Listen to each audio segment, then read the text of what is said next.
Hello, Joe here from Infiniti of Tacoma. Today I'm going to tell you about this absolutely beautiful 2019 Porsche Boxster that we have for sale.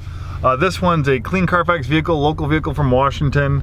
Only 10,902 miles at the time of making this video. Very low miles. Most people drive, average about 15,000 miles a year.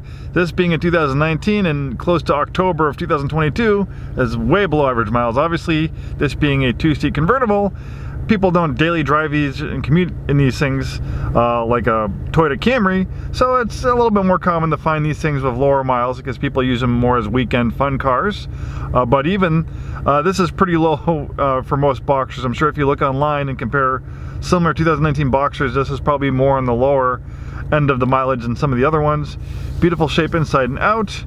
2019 is a great year for the Boxster. You got some great features, sport exhaust. It went through some upgrades. I think it was redesigned into 2017 and 2018 model year. It has a new 2-liter flat 4 engine, replacing the flat 6. The automotive press really have a lot of great things to say about that flat 4 engine. It's turbocharged, makes 300 horsepower, is very well balanced. In fact, I encourage you to read some reviews. Car and Driver, one of my favorite automotive publications. They have some nice reviews on cars. You can pick different model years. So specifically talking about the 2019 Porsche Boxster and their buyer's guide, they rate it a 10 out of a 10. And believe me, I read a lot of these these overviews on their buyer's guide, and there's very few vehicles that get a 10 out of 10. And look at their comments. Looks like a dream. Drives like a dream. Is a dream. Lows. Flat 6 engine song is gone. New flat 4s aren't more efficient. Inherently impractical. I mean, I think obviously that's, splitting hairs there. The verdict, the Boxster may have changed, but it's still the one. Amazing driving dynamics. The way they tune the chassis, the sound of it, the feel of it. It's as close to automotive perfection as you can get in a vehicle in this price range. Open air driving experience, the way the vehicle communicates with you. That flat 4 engine is right behind you. When you rev the engine, you can feel it a little bit. On a car like this, obviously like a Toyota Camry, they're going to try to refine as much, of the engine's vibrations and stuff out of the car. But on a vehicle like this, part of feeling the engine is part of the driving experience. So they tune it in just a way so it's not obnoxious, doesn't ruin your driving experience, it enhances it. And they also added I guess we have a sport exhaust, so let's see how that sounds. So we'll shut the sport exhaust off. I'll rev it a little bit. Then here's the sport exhaust in the loud setting. Definitely livens it up a little bit more, has a little bit more of a bark to it. Will probably snap, crack, and pop a little bit more on the upshifts and downshifts. This has the 7-speed automatic transmission, also known as a PDK. You have steering wheel paddle shifters. It doesn't have a torque converter, implies clutches. So it's more along the lines of a sequential manual transmission versus a fully automatic. Okay, and with Porsche, options a la carte. So pretty much every option is Porsches can be very different. It's hard to compare apples to apples with Porsches because since you can pick and choose each individual option that you want, there's really very few Boxsters that are exactly the same, new or used. You can also see it's pretty fuel efficient, 21 city, 28 highway. Obviously gas of $4 or $5 a gallon, even though if you're doing well enough to buy a Porsche, obviously you still might be concerned about how much gas it uses, especially if you plan on driving a little bit more. To upgrade to the 7-speed PDK transmission, that was a $3,200 upgrade. The upgraded 19-inch Cayman S wheels, $1,590. This beautiful shade of night blue metallic was a $650 premium color. This one has a little bit larger gas tank, 16.9 gallons, extended range fuel tank, $140. Wheel center caps with colored Porsche crest, $190. Sport tailpipes in silver, $660. Deletion of model designation, so it must take some of the Porsche Boxster names off the car or something like that. Gives it a little more of a cleaner look. Then we have the fuel cap with aluminum look finish, $160. Apple CarPlay, $360. Bose surround sound system, $990. Heated multi-function steering wheel, $470. Porsche entry and drive, $800. That must be their smart keyless system. 2-zone automatic climate control, $770. Lane change assist, $700. Porsche crest on the headrest, $290. Nice little touch. And then heated seats, which I have on now, feels very nice, $530. So there you have it. It has a good amount of options. Base MSRP is $58,800. You add in all the options, it goes up to $71,560. That's always good to read the fine print, because maybe another Boxster might be look like a better deal if it's a little bit cheaper. But if that one's a base one and this has all that equipment on it, maybe that other one is not that great of a deal. All right, so nice, comfortable interior, right down the business. Pretty easy to operate the vehicle, everything's straightforward. You have this button to operate the spoiler, that's for the exhaust system. This has an auto on and off system, so like if the vehicle's not running, if the vehicle's not running, if the vehicle's like at a stoplight or you have it in park and it's idling, it can automatically shut down the save on gas. You can shut that system on or off. That's to activate the sport mode. That should probably tighten up the steering a little bit. I'll let the engine rev a little bit higher before it changes gears. That's to shut the traction control system on and off. And it looks like the previous owner had a sense of humor. You know what? There's too many serious people in this world, so it's nice to see that people have a sense of humor. Obviously, we can take that off if you find that annoying. I think it's kind of cheeky. This one does not have navigation, but it does have the Apple CarPlay. So the good news is that you have navigation on your phone. You can project it right on the screen here with the Apple CarPlay compatibility. Parking camera. Nice leather up steering wheel paddle shifters. Let's take a look at the outside.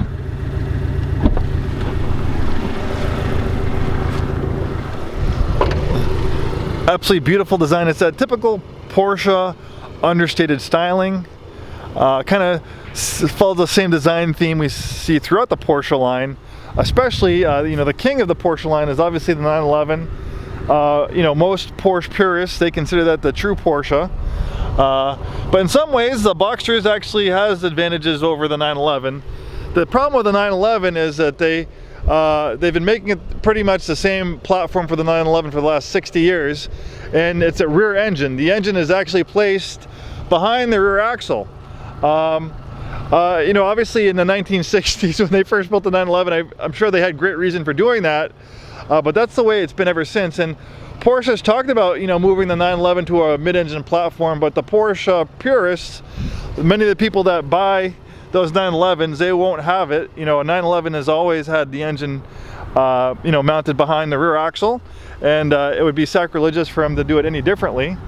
So that's the way it will continue to be. But you know what? The 911 is an amazingly handling car. It's an amazing race car because they spent the past 60 years engineering the vehicle to deal with an engine mounted behind the rear axle. So a lot of the disadvantages they were able to engineer out of the vehicle.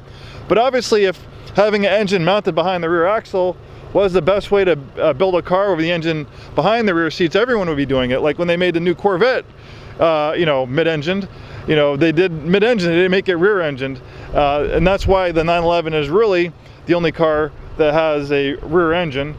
Because most cars at the car companies like Lamborghini and Ferrari, they have a mid-engine because that's the best way to do it, because it's the best balance. Because obviously you have the weight of the engine over the rear axle, you have a lot of weight behind the rear wheels that can make it a little bit more tail happy. Having the engine right in the middle of the vehicle at the center of the gravity, that's the optimum place to put it. And in fact, there are some suggestions, there are some people that speculate that on some of the higher Cayman and Boxster models, they actually neuter the performance a little bit because Porsche does not want to have the cheaper, less expensive Porsches outperforming, their flagship 911 models. Obviously, that's speculation, but I think there could be some trueness to it. So obviously, with the Cayman and Boxster, since it's not, it's not really kind of stuck having to follow that, design philosophy of the 911, they're able to put the engine in the middle, and for a lot of people they think that's probably a little bit more of a better scenario for performance. You have this trunk here. It's very deep, very recessed. I think I could almost fit in there myself, and luckily, I guess unluckily or luckily, if someone does get stuck in there, they have this glow-in-the-dark handle to get yourself out of there. So it's a good amount of storage space for a weekend trip with your significant other. Obviously, this is in beautiful shape with such low miles, massive brakes, cross-drilled rotors. Beautiful upgraded wheels. You can't see the engine in this vehicle because it's in the middle of it. It's behind there. So you can service some of the fluids here, and then obviously to do some more serious services to the engine, you'll have to take it to Porsche, and they need to put it up on the lift to access underneath the engine to service it. In some cases, they actually have to remove the engine for more intensive services, but luckily these things have been pretty reliable, and I don't think that's the thing you'd really have to deal with anytime soon, especially if only 11,000 miles. We have some great promotions going on right now. Complimentary delivery to Washington, Oregon, and Idaho. We can put this on our car hauler, we can tow it to you, and with our mobile delivery service, this beautiful Porsche can be all yours, potentially without leaving your neighborhood or even your driveway. Obviously, if you live a little bit further away, we can arrange shipping just about anywhere in the US. Unfortunately, that can't be complimentary, but we work with a lot of shipping and logistics companies. Recently, we're actually shipping right now an Audi A8 to a customer in Alabama. Bought the vehicle sight unseen. You know, we went over the condition reports with them, and so it's obviously possible to get this Porsche easily shipped to you. We can assure you it's in very nice shape. I don't think you'll have any reservations at all about the condition. Obviously pretty easy to put the top down, and what better way to enjoy the driving experience of this car uninhibited with a top. You can hear the lovely sounds of that flat 4 engine, which sounds very nice. Probably one of the nicest sounding 4-cylinder engines I've heard in a while. And yeah, absolutely beautiful vehicle. And even though it is nearing the end of September, it looks like we have another week of sunny 70-80 degree days, so maybe we're having some Indian summer. So obviously, you know, we have next year coming along, but if you happen to buy this Boxster anytime soon, you could still enjoy a few weeks or maybe even a month of beautiful topless driving.